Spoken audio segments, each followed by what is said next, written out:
passer la parole à Magali Lambert, donc du CNPF, donc du Centre national de la propriété foncière. Forestière, pardon, état des lieux des forêts à l'échelle du territoire.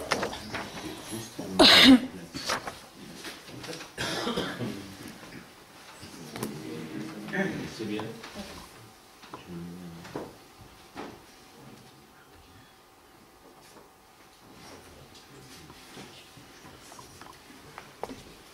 Bonjour, donc, moi je vais vous faire un petit état des lieux des forêts dans le pays Grande Sologne.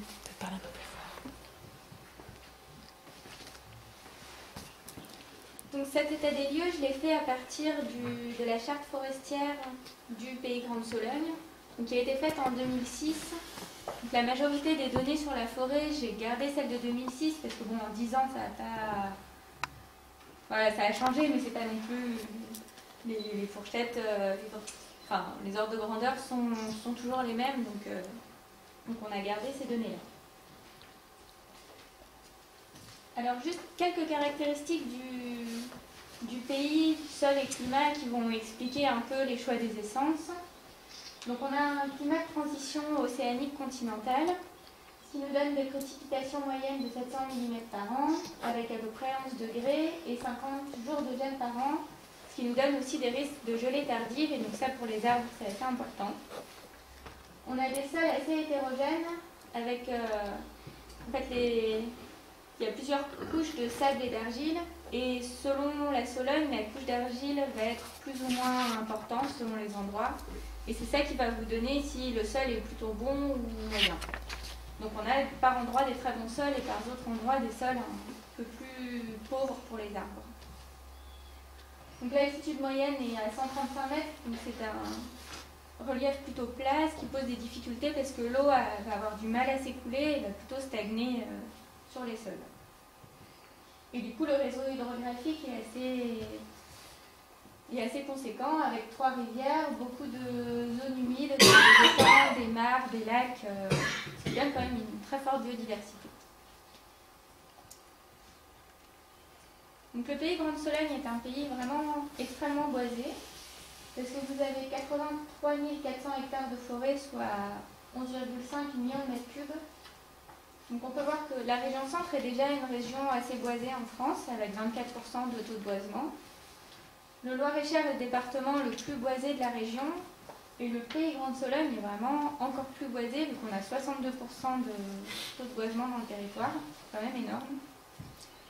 Et donc on peut le voir aussi parce que le pays Grande Sologne, c'est 24% du Loir-et-Cher, mais par contre c'est 40% de sa surface forestière. Donc on a vraiment un pays très très forestier. Donc là vous pouvez voir, on ne voit pas du tout les contrastes. En gros, au nord et au sud-est, c'est très densément boisé, et le reste est plutôt, j'allais dire, moyennement boisé pour le pays Grande Sologne. Parce que quand vous regardez, la commune la moins boisée à Courmémain est à 35% de taux de boisement, qui est supérieur au taux moyen du Loir-et-Cher. Donc voilà.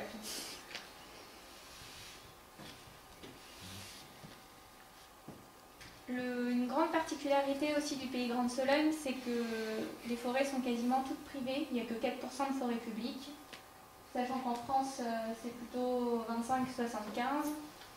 La région centre est déjà elle-même très privée et le Loir-et-Cher encore plus, et le pays Grande Sologne c'est vraiment... il n'y a presque pas de forêt publique, donc le foncier est privé. On a donc environ 1270 propriétaires forestiers qui ont des forêts de plus de 10 hectares. Environ 770 titulaires d'un plan simple de gestion. Donc un plan simple de gestion, c'est un document obligatoire à partir de 25 hectares de forêt dans lequel vous mettez tous les programmes de coupe et travaux de votre forêt pour les 15 ou 20 ans à venir. Oui. De 10 ou 25 ans, je crois aussi. Oui, il me semble que ça va de 10 à... Ça va de mai. Enfin, voilà. On a un taux de réalisation des plans de gestion en pays de Grande Sologne qui est d'environ 50%, ce qui est plutôt bon. Parce que par rapport aux autres départements, ça prouve que les propriétaires forestiers sont quand même très motivés sur sur le pays. On est sur un pays très modérément morcelé, parce qu'on a 28% des propriétaires qui ont plus de 25 hectares, et ces 28% de propriétaires détiennent 80% de la surface forestière. Donc, on peut le voir ici, on a quand même énormément de grosses forêts qui sont détenues par un même propriétaire. Donc, les forêts de plus de 100 hectares représentent quand même la majorité de la surface forestière. Et on n'a pas beaucoup de petites forêts entre 1 et 10 hectares.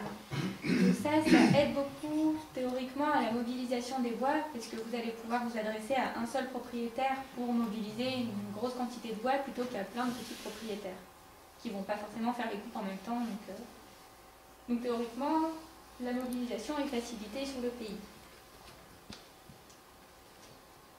Donc en Sologne, on a principalement des taillis simples, donc avec du bouleau, du charme et des réserves de chêne, des taillis donc avec les réserves de chêne et des futaies résineuses.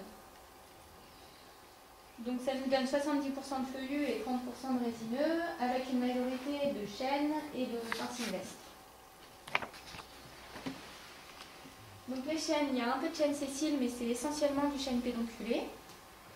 Ils ont une qualité très variable. Ça dépend vraiment de la station. Comme j'expliquais au début, vu que les sols sont très hétérogènes, ça dépend d'où le chêne va être implanté. Et ça dépend des gelées tardives qui peuvent provoquer des gélivures et des défauts dans le bois qui fait qu'après c'est plus compliqué de le mettre en œuvre. Donc si on reprend la carte par rapport à la Nationale 20, à l'ouest de la Nationale 20, vous allez avoir des bonnes qualités de chêne qui peuvent faire du bois d'œuvre. Et à l'est de la Nationale 20, la qualité est plus médiocre. Mais voilà, comme les sols sont hétérogènes, vous pouvez quand même trouver de bons chênes à l'est, mais moins qu'à l'ouest. Pour les résineux, c'est un peu pareil. Ça va vraiment dépendre des sols. On a vu juste avant, il y a très peu de pins maritimes parce qu'il y a eu des grosses plantations à la fin du 19e siècle, mais qui ont été décimées par le gel, parce que c'était des plantations... Les plants n'ont pas été sélectionnés, c'était surtout des plants qui venaient du Portugal et donc qui n'ont absolument pas supporté le gel. Mais il y a un regain d'intérêt pour cette essence et maintenant les plants sont sélectionnés pour avoir des pins maritimes plus résistants dans les conditions climatiques du pays Grande Sologne. Après les pins sylvestres, c'est une essence pionnière. Donc du coup ils vont s'installer un peu partout et donc c'est pour ça qu'eux ont une qualité variable parce que comme ils s'installent très facilement, ils vont s'installer autant sur des bons sols que sur des mauvais sols. Donc sur les mauvais sols, vous aurez de la qualité un peu plus basse et sur les bons sols, ils seront de bonne qualité. Et les pins larichaux, de manière générale, ils sont en plutôt bonne qualité dans la région. Donc on a une sylviculture à peu près dynamique. Donc comme je disais, il y a 50% de réalisation des plans simples de gestion, ce qui prouve que les propriétaires forestiers sont plutôt motivés. On a vu qu'il y a pas mal de taillis, avec les coupes de taillis, ça fait une importante quantité de petits bois et de bois de mauvaise qualité qui peuvent partir pour le bois énergie. Et après, on a des éclaircies résineuses qui vont plutôt partir en bois d'œuvre ou en bois d'industrie selon la situation. Pareil pour les bons chênes, quand on fait les coupes de réserve de chêne, qui vont partir plutôt en bois d'œuvre. Et pour la certification, en 2015, on estime qu'on est à peu près 30% de surface forestière certifiée PEFC. Alors pour la desserte, parce que pour exploiter des bois, il faut pouvoir aller les chercher en forêt. Là, on a plutôt un problème. C'est que il y a un réseau SNCF qui traverse le pays, mais il ne cherche pas de bois. Ensuite, il y a eu des schémas de desserte qui ont été faits sur 5 communes, mais ça n'a pas trop abouti, surtout à cause des aides financières qui n'ont pas été données. Et après, les forêts, donc, du coup, sont plutôt peu ou mal desservies. Il n'y a pas beaucoup de places de dépôt pour les greniers. Et les chemins communaux et les voiries communales sont plutôt mal adaptés. Il y a souvent des arrêtés communaux qui interdisent le passage des greniers. Donc après, pour aller chercher du bois en forêt, c'est vraiment très compliqué. Donc il y a eu quelques améliorations, mais ça reste quand même un problème majeur pour pouvoir venir chercher le bois en forêt. Vous pouvez rajouter quand même la problématique aujourd'hui du bois énergie, avec les broyages qui sont le long des routes, sur tout ce qui est ramené, et qui posent quand même des soucis, pour tout le monde, aussi bien pour le propriétaire que pour la collectivité, sur quand vous faites une route et qu'elle est détruite après parce qu'on a fait du bois énergie, bon, il faut qu'on arrive à trouver là-dessus sur une... Enfin, il y aura une organisation sûrement à trouver. Donc la récolte, là j'ai pris les données 2012 de la Grèce. Et comme on a les résultats par département mais pas par pays, vu qu'on a estimé qu'il y avait 40% de la surface forestière du Loir-et-Cher qui était en pays Grande-Sologne, j'ai juste fait 40% des résultats du Loir-et-Cher pour la récolte, pour donner une fourchette d'estimation. Donc on a en gros 72 000 m3 pour 64% de résineux qui ont été récoltés. Donc voilà, en pays Grande-Sologne, en bois d'œuvre, on est à 72 000 à peu près. Pour le bois d'industrie, 135 000. Et pour le total bois énergie, avec bois énergie hors autoconsommation, avec l'estimation de l'autoconsommation par les propriétaires forestiers, et le bois énergie qui va partir en pellet, plaquettes, etc. On est à 92 000 à peu près. Donc ce qui nous fait 300 000 m3 de bois récolté sur le pays Grande-Sologne en 2012. Donc, il faut savoir que les plans simples de gestion alimentent environ 40% de cette récolte. Et donc après, la question est de savoir quelle stratégie on peut mettre en œuvre pour motiver les propriétaires à continuer à faire du bois d'œuvre et à essayer de faire une sylviculture qui fait en sorte que la qualité des bois va être améliorée pour passer du bois énergie industrie à plutôt du bois d'œuvre.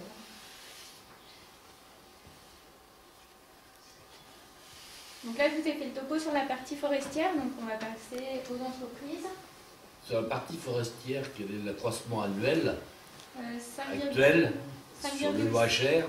C'est pareil dans toute la région, c'est 5,7 millions de mètres cubes par hectare et par an. Non, pas par hectare. Non, ça paraît beaucoup. Sinon, ça sera un peu. Pour compléter la question de M. Dépiné, il suffit de rapporter vos 300 000 m3 qui ont été calculés aux 80 000 hectares que compte la loi, et vous trouvez donc en dessous de 4, 4 x 8, 32, donc on est à 3 quelque chose. Donc 5, 3, vous voyez, il y a du potentiel. Voilà. Donc dans la filière en Pays Grande-Sologne, il y a 4 entreprises de première transformation en 2004. Je suis restée sur les chiffres de la charte forestière. Donc à l'époque, c'était à peu près 12 000 m3 sciés par an, enfin transformés de manière générale, avec une trentaine de salariés par entreprise.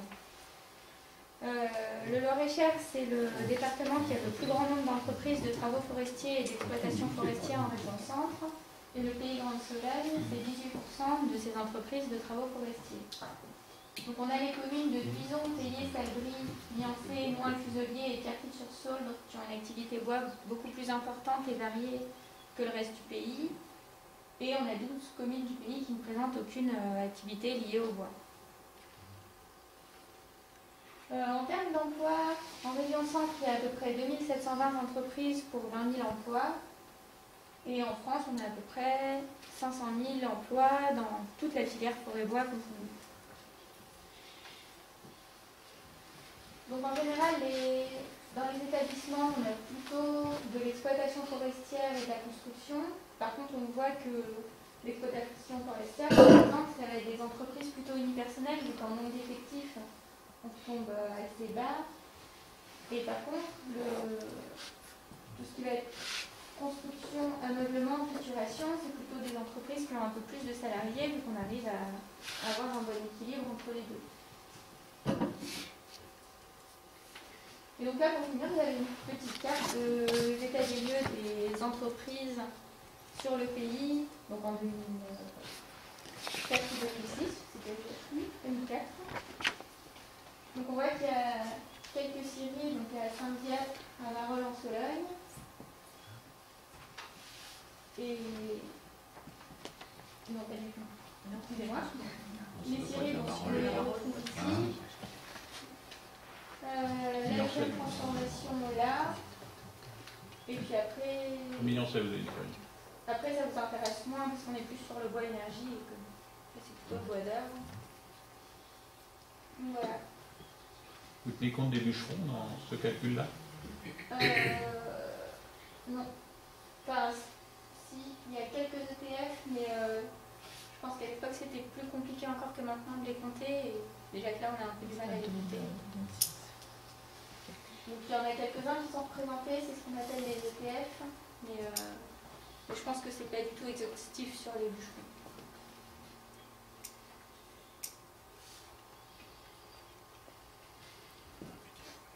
Voilà, merci de votre attention. Je ne sais pas si vous avez des questions sur cet état des lieux.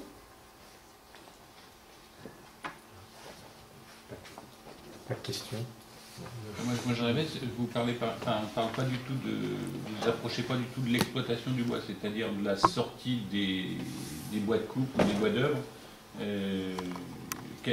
Vers quoi actuellement la tendance se fait? Est-ce qu'on va vers la mécanisation à outrance? Est-ce qu'on reste sur du traditionnel avec du bûcheronnage? Et comment sortons à ces époques-là les coupes, puisque les coupes se font plutôt en hiver qu'en été, puisque là, ça n'avait pas monté? Alors là, ça dépend complètement du contexte. Pour la mécanisation, par exemple, on va la faire surtout en résineux. En feuilleux, la mécanisation, c'est pas encore... les têtes d'abattage sont pas encore complètement adaptées, donc c'est en recherche, mais c'est pas encore vraiment fait en forêt. Après, la mécanisation, ça apporte beaucoup d'avantages au niveau du rendement et surtout de la sécurité des bûcherons. C'est quand même... Enfin, bûcheron, c'est un métier très dangereux et le fait d'être dans des machines, c'est vraiment sécuritaire pour eux. Et comme il y a moins en moins de bûcherons, ça donne un petit attrait au métier qui est quand même pas négligeable. Mais par contre, ça peut se faire que dans des propriétés où les cloisonnements ont été faits, parce qu'il faut que la machine puisse passer sans abîmer les peuplements. Et tous les peuplements ne sont pas adaptés à recevoir des machines. Donc on fait vraiment de l'exploitation mécanisée quand on est sûr que ça ne va pas abîmer la forêt, et il y en a de plus en plus parce que quand on plante maintenant, on pense de plus en plus à faire des cloisonnements et à faire en sorte que des machines puissent passer. Mais après, dans tout ce qui va être feuillu et résineux où les machines ne peuvent pas passer, on reste en bûcheron manuel. Mais il y a moins en moins de bûcherons, l'âge moyen des bûcherons est vraiment en augmentation parce qu'il y a peu de jeunes qui viennent dans le métier, donc c'est pour ça aussi que... Est-ce qu'il n'y a pas une réflexion à avoir sur justement cette formation? Et deuxièmement, vu l'âge de la forêt solognote, on n'est quand même pas beaucoup sur la préparation à l'industrialisation, donc on est encore quand même beaucoup sur du manuel. Oui, mais après, les cloisonnements, ça peut se faire au fur et à mesure, donc c'est pas l'ouverture de cloisonnement, c'est pas si terrible que ça à faire. Mais après, il faut savoir que les bûcherons, les exploitants, c'est quand même des gens qui aiment la forêt et qui ne vont pas aller passer une machine si ça va détruire le peuplement. Il y a eu des abus à certains moments, mais en général, on fait quand même en sorte de respecter la forêt. On n'a pas d'idée du taux de plantation aujourd'hui par rapport à la récolte? On est en région centre de manière... Non, mais en Sologne, parce que c'est tellement précis. La ça n'a rien à voir avec ni la région, ni le département. En Sologne, je ne pourrais pas vous dire. En région, on est à 2 tiers. On coupe 2 tiers de ce qui pousse, sachant que si on coupait tout ce qui pousse, on serait encore sur du durable parce qu'on ne coupe pas plus que ce qui pousse. Mais là, on est aux 2 tiers de la limite où on peut aller pour rester dans une sylviculture durable. Et en Sologne, je ne sais pas vous dire.